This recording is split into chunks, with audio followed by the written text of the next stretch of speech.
avión que está aí simboliza as viaxes, que é o tema que escolleu este ano a Biblioteca do Centro para relacionar das lecturas as actividades que se fan.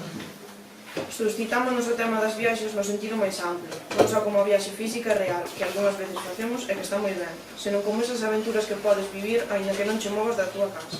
A porta da libraría abriuse de súpeto con tal violencia que un pequeno acio de campaíñas de latón que colgaba sobre ela púxose a tintinar.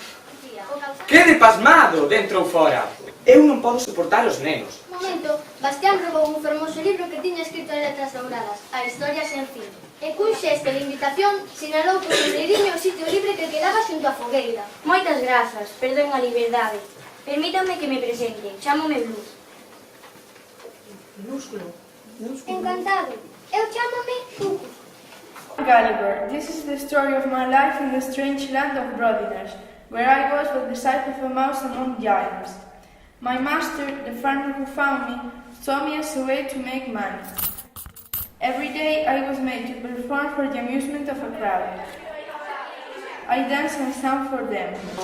Santiago Meta de Peregrinos, e a Perengase tamén unha viaxe, pois imos ler un poquinho do Códice Calistino.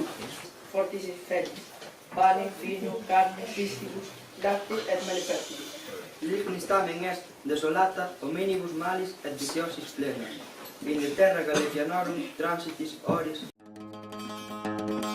Nadie nada que la India.